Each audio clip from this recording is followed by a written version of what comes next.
Good afternoon, everyone. It's great to be back. I hope you're doing good, staying purposeful and healthy. Okay, so today's session is going to be a bit long. I'm going to do a kind of a very freewheeling session.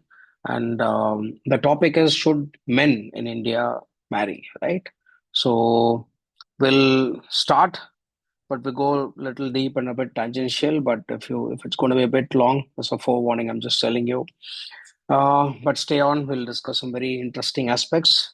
Uh, Let's go. Okay. So, just to give a very general background, right? Marriage as a concept evolved uh, simply because that's the only way to have two people committed and have the species growing. Otherwise, to produce children and keep our species surviving, marriage wasn't really necessary, but there were no alternatives.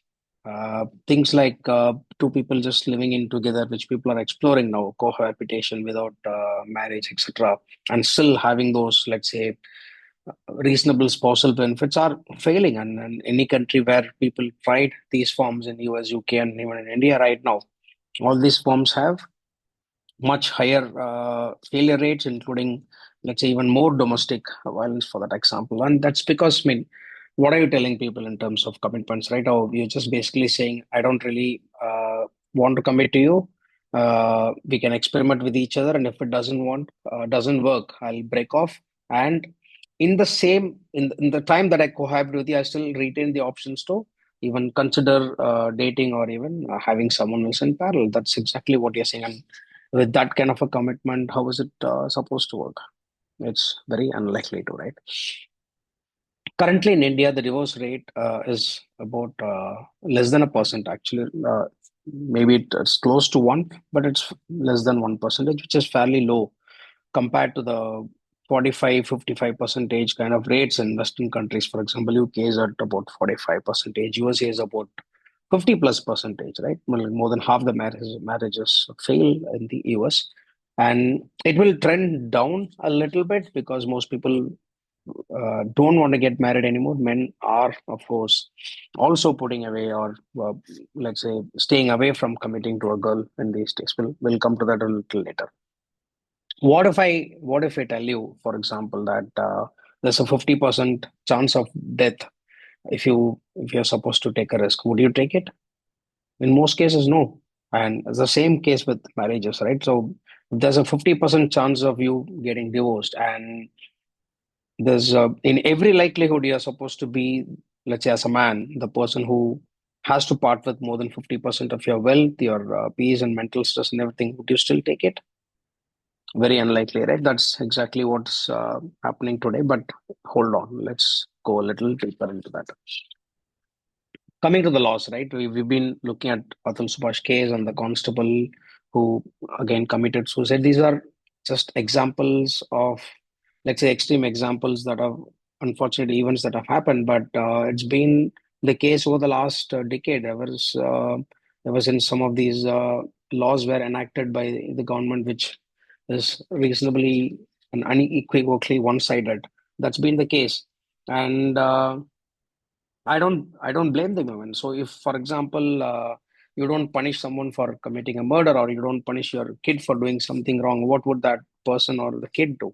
He would continue to do the same mistakes because there is no repercussion, there is no punishment, there is no incentive for him to stop or her to stop. So what are some of these women doing? Say they know it can be made into a business, or it can be beneficial for her.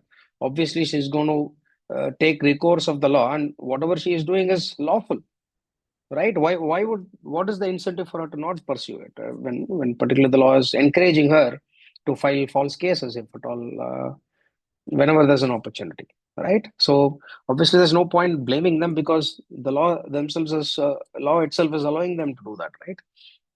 And in most marriages, if you see, that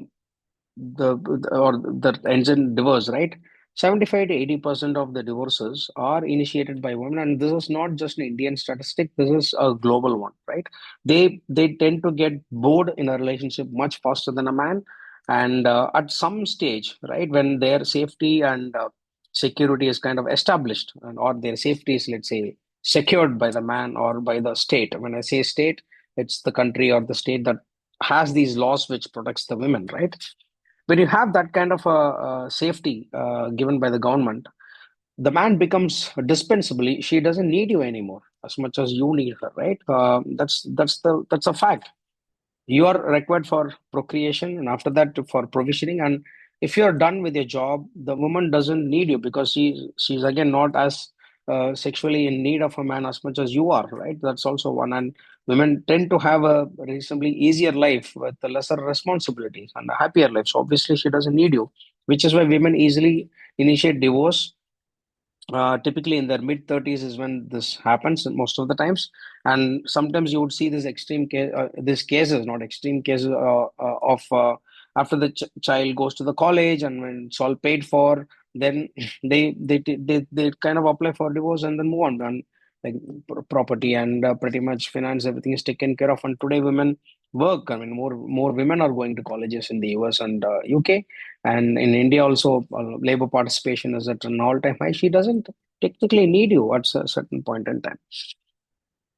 Now, as far as the laws are concerned, if you're completely going scot-free for even filing some of these false cases, etc., which again are a small percentage in general, uh, I'll- why wouldn't you take the advantage, right? Because as I said, the government is incentivizing you in some form. Now, in terms of the question of should you get married, well, I mean, I think you get the point, right? What I'm hinting at. Okay, let's see. In the current context, it's very difficult for most men to obviously get married, considering there is a high chance that your wife or the ex-wife will come and take you, granted, and take all of the hard-earned money that you did for the family.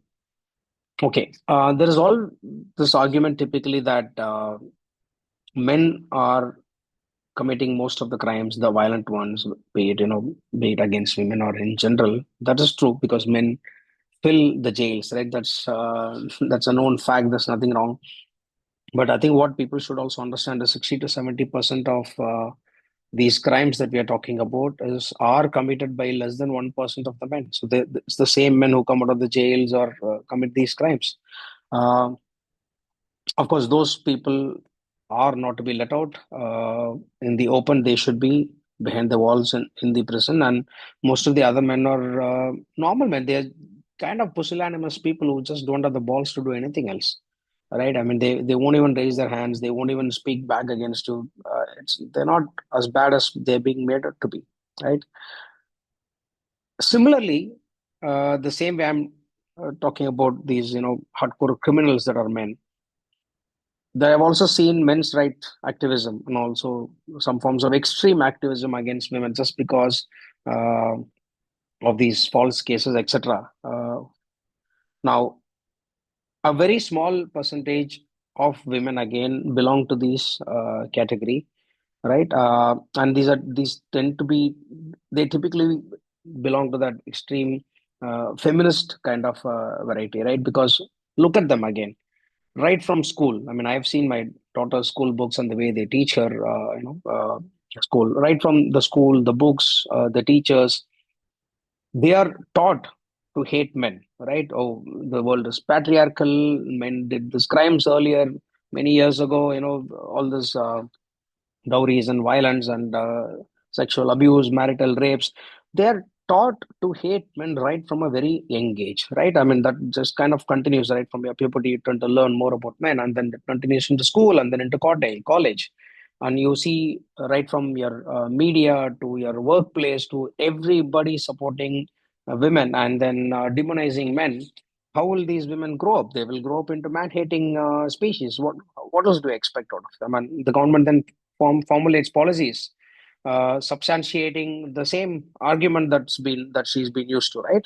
So obviously, normal women who wanted to treat men equally in any form, right, are kind of turned into this angry male-hating feminist. Why would they support men, right? They won't. And how will people then form these laws? The laws are formed based on the vocal section of the society, which means, oh, I do things that will not attract a lot of negative attention for me. Which means if a court, uh, let's say, just a rap on the knuckles, kind of a judgment on women. Nobody cares about. But if you imprison her, it becomes a huge news, right? Oh, how could you do this to women? So it's the same thing. What happens when a car and a bike has a collision? For example, the biker could have been on the completely on the wrong, but it's always the car guy that's punished or beaten up by the crowd. So whenever there is a tussle between a man and woman, it is by default assume that the man is the perpetrator and the wife is the innocent victim. That's far from the truth. That's not the case, right? Even if you, for example, take domestic violence, it is true that women get more severely injured in a domestic violence. Obviously, the man is more powerful, and if you raise your hand against him and then he beats you back, and you're pretty much gone, right?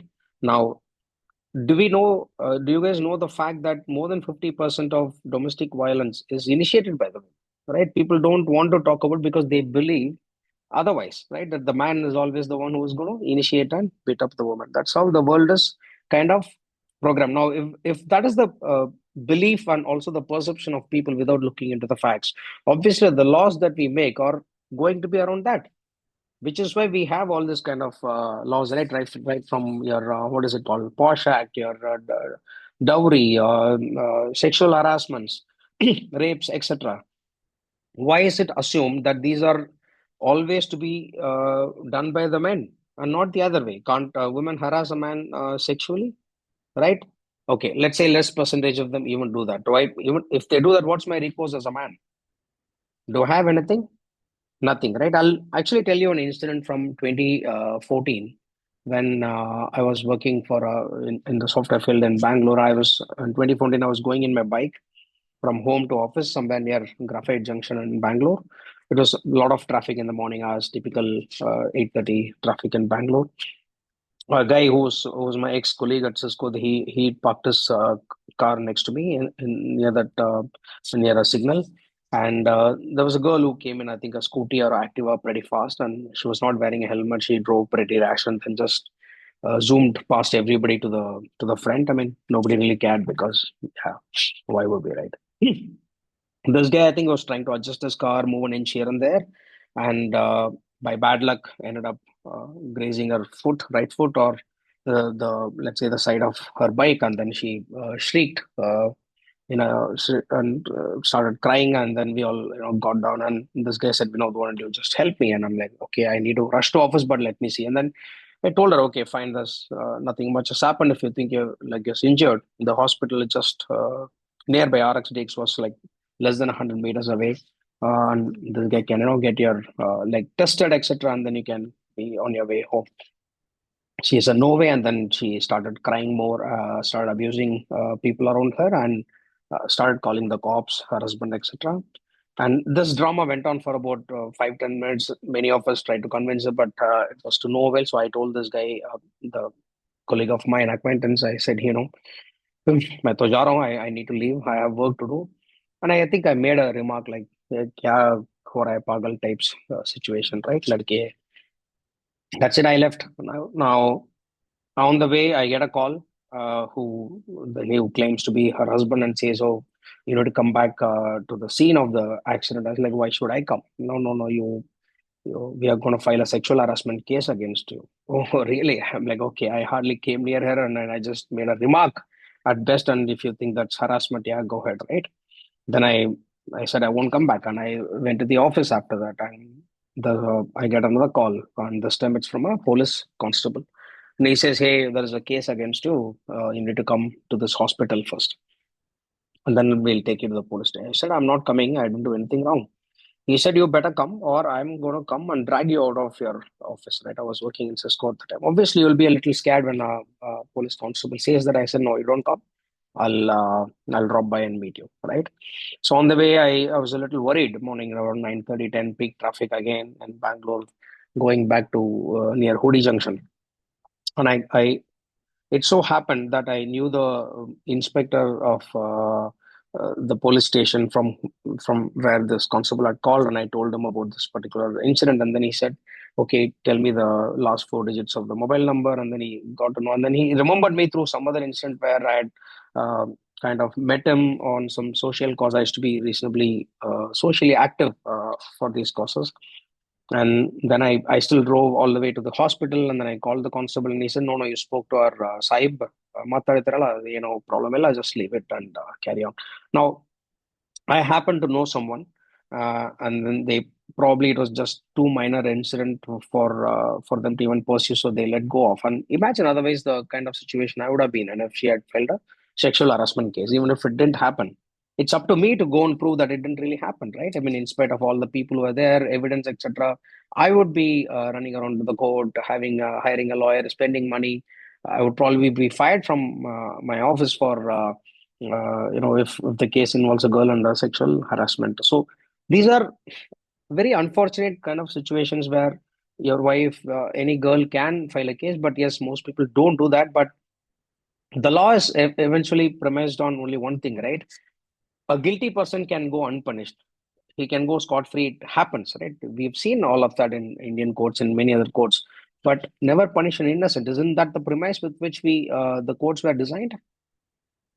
But what happened with all this 498 A's, Atul Subhash case, and other incidents is that a lot of innocents are the ones that is getting caught, and these are initiated by, let's say, the married women or women who have vendetta and vengeance against their husbands for some reason, right?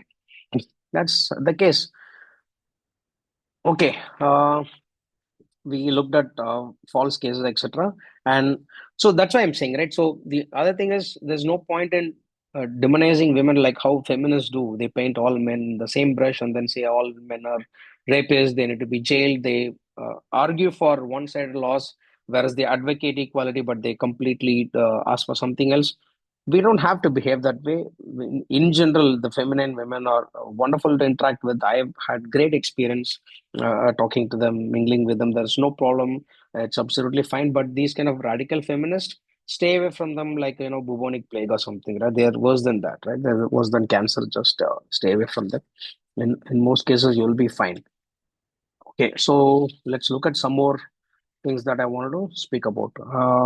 Yeah, I spoke about the current feminism, which is a spiteful, man-hating movement. So stay away from these feminists, and in most cases, you'll be fine. Yeah, I also want to talk about this thing about employment and firing from employment. So whenever such incident happens, whether it's in most cases it is men, immediately the man is fired from the company, whether it's Accenture or one of these any IT company or every company that any company that is employed in. I don't know why the companies do that and why we demand it in the first place. Even in this case of Atul's wife, Nikita, and stuff, let her work in Accenture, right? I mean, what does the company have to do with what a person does? What will they do? I mean, are we saying that all other people working in every other company, all of us are saints and we don't do any crime? Why are we demanding these poor companies to fire these people? It's okay. I mean, I know Accenture is a DEI epitome. They have all this high seat at which they sit, and do all this inclusivity. They promote women. That's fine. That's their stance that they've taken.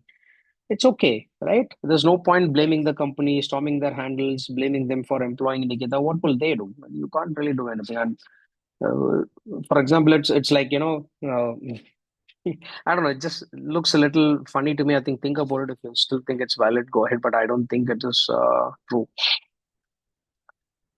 Yeah. So coming back to the laws, right? I mean, generally the law kind of catches up with the times. In most cases, it is pretty slow, right? Even if you look at the Dowry Act or Posh Act, or laws related to rape or everything. A lot of things were enhanced or came into picture after many years of let's say issues being reported to people. For example, was not dowry did happen, right? There were a lot of women who were traumatized, who they were burnt by their in-laws or husbands, and they struggled, and then the government formed enough laws to protect them from happening and protect them from these kind of crimes that happened, right? Which is fair enough. Now that's where it should stop, right? You form laws in such a way that it is protecting a particular sex, great, right? But it doesn't mean all kinds of laws that you do, like your sexual harassment, your dowry, and rape, and everything. You just have coined it in such a way that it can happen only from one person's angle, while you're demonizing the other sex. 50% of your population is almost, you're saying, I don't care, you're dispensable, right? And if you do that, right, that's exactly one of the reasons there is a marriage strike, or men are failing to get married. That's exactly what's happening in Japan, South Korea. The country is almost collapsing. Almost all developed countries where marriage rates are failing, men are not marrying anymore, right? And women are also not wanting to marry, the rates are collapsing. So at some stage, the government should act, which is not very far off. If you see, the clarion calls have already started, right? From Chandrababu Naidu to Stalin to I think Vishwa VHP said, I forgot his name. Bhagwat Mohan Bhagwat or someone I read in the paper. Now, many other countries have started advocating people to have more sex, get married, the incentives. China is doing that. So, almost every country where the fertility rate is reducing, the governments are incentivizing people to marry and have children, right? Now, but still, it won't, when it doesn't happen, I think the men are also thinking, okay, you have these kind of stupid, idiotic laws in this country. Why would I do that? There's no incentive for me to marry and then still be backstabbed by the girl if she turns out to be a bad apple. What do I do? That's a legitimate scare that people have. Okay, let's see. I told you government will wake up late. Marriage rates declining, more divorce rates as it increases. Government will wake up and amend these laws. We just have to be patient. In the meantime, yeah, I don't think men have too much of a choice. What do you have? Yeah, I think another thing I want to talk generally see, though, I've been reading the trends on Twitter about this real dichotomy. There's a hatred between men and women. I mean, there are feminists on one side, and then we have a lot of male rights activists, right? I've always seen that the men don't generally complain when you uh, have laws that are that are equal or even benefiting women to an extent. They're still okay. They don't complain as much. But these feminists literally don't want anything that is even gender neutral. So you claim yourself to be in favor of equality or in favor of everything being the same, but they show so much of anger and vendetta and vengeance towards anything or any man or any even a woman, right? Anything that has any semblance of even, let's say, liquidating or minimizing the impact of these very bad laws. They become extremely paranoid, right? They almost get fits out of it. They don't seem to really want equality, right? In fact, this is Christock also said that once in one of his, I think, performance, that only women, dogs, and children are treated with unconditional love. A man is only loved based on the condition that he provides something. And I actually think that is true. Over the last couple of years, right? I've spoken to a lot of my friends who are married. Some of them are actually having a very tough life. I mean, uh, and if you think a man has a easier life than you're absolutely wrong. And this is something I want to talk about, right? For some reason, uh, right from the perception to everything, people tend to think that man is having a pretty easy life and it's quite comfortable. He's stronger or more independent. He can do whatever he wants. It is not like that. Unfortunately, the perception by the women themselves tend to be like that. We don't actually want to compete with you. There is nothing, we don't think of you as a competition. We like all this feminine women and we want to take care of you if you want us to, right? I mean, that is exactly what we want to. And that's one of the main reasons men are willing to lose their lives for their family any day, today, tomorrow, anytime. Let's say there's an attack or there's a lion chasing our family. I would try and protect my family and give myself up. And I'm sure all men would do that. You don't have to ask why, right? We're not going to talk about equality and say, okay, you go get eaten up first. We are programmed that way. And I don't think this is a competition. In some way, I think most women seem to be a little jealous or envious of men. Maybe you yourself are feeling a little inferior to us. That's why this anger and frustration is probably coming from. This is, of course, my guess. I don't have any evidence or any research paper backing this, but uh, I think if you're really up for something and you want a very equitable society to move forward, It's about time, these feminists tone down a bit and look for solutions that really matter. That lets the humanity proceed rather than having this vicious, wild attitude towards men. This is not really going to help. And sometimes what do you also do, right? I don't think women even have a semblance of the kind of pressure a man goes through in a marriage. It's always about the woman who is victimized. She is the one who's suffering in a marriage. What if you hear the other side of the story, you will be perplexed and shocked as to the effect of negativities men are facing in their marriages too. Like a lot of marriages are sexless. A lot of women are shouting at their husbands all the time. There is a severe lack of respect. They turn their kids against him. How long does he do, how do you think he is managing? And unlike women who can go and tell openly in any forum or maybe to your friends, for example, a man doesn't even tell. I mean, because it reflects very bad on him that he will never go and tell even if the wife hits him.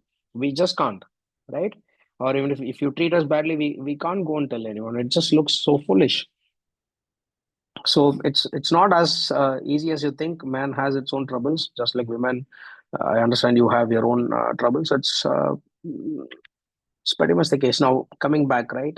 Yeah, I mean, there was this lady called Nora Vincent. I don't know many people. She was a hardcore feminist in I think New York. In fact, she dressed up as a man, lived as a man for a year or two, and then she wrote a book. And she declared that, I would like to live like a woman and not like a man. She in fact committed suicide much later, but I don't know how that was related to her dressing up as a man or living as a man. But she declared, a hardcore feminist declared, that a man's life is way harder than I initially thought it was.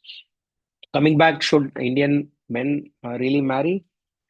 Well, it's a very difficult question to answer, but look, for the society to progress and for the human species to continue, people have to procreate. And one of the legalized better forms of continuing the society in a very structured form is marriage, because simply there are no other alternatives right now. The percentage of people who are on wrong on the both the sides, whether it's men or women, are actually quite small.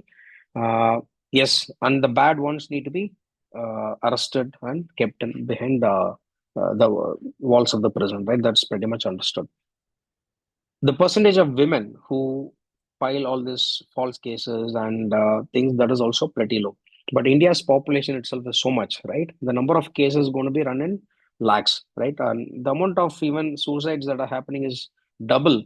I think NCRB data, if you look, the suicide rates of men compared to women are double the rates. People don't talk about it. As I said, man is indispensable, and that's there. I mean, nobody cares about a man.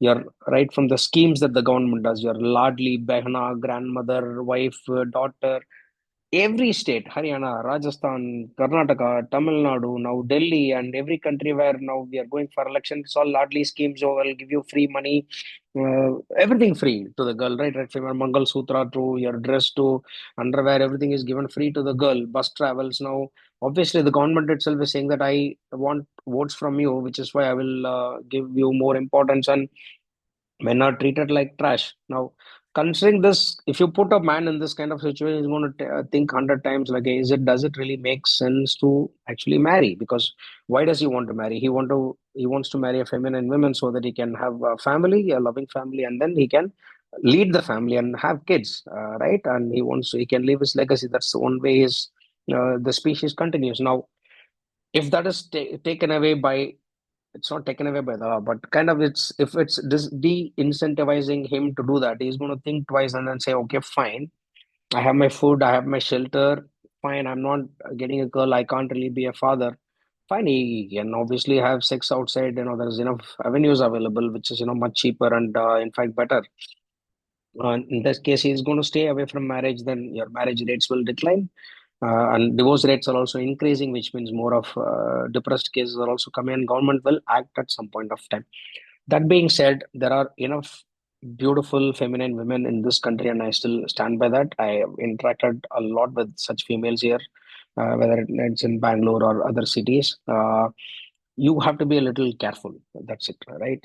And of course, The laws are not in your favor, that's given, but what can you do about it? You have to only work within the span of control that's given to you. If you plan to stay single, that's absolutely your choice. But if you plan to get married, it's okay. It's not as bad as you think. Most women won't do all these things, and most men are also good. Most women are also good. So I don't see a problem. As far as the government is concerned, you have to act. I think you literally ignored one gender for too long that men are actually suffering. They don't, just because they don't tell it out, it doesn't mean it's normal.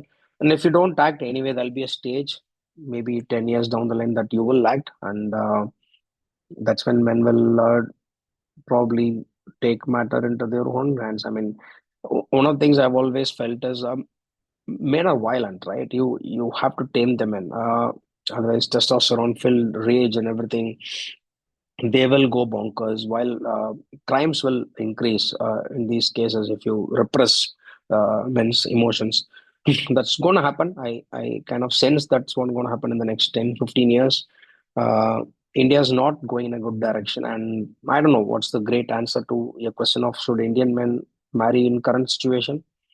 Maybe I would probably I'm not. In fact, I'm not very sure, but I'm largely inclined to not go ahead in that direction. At least not with the gynocentric society that we live in. All right, that's it. It's a pretty long one. I'll see you next week with some other discussion. Do drop in your comments, share it with your comments, and share your comments on your view on this. And I'll see you next week then. Cheers. Take care.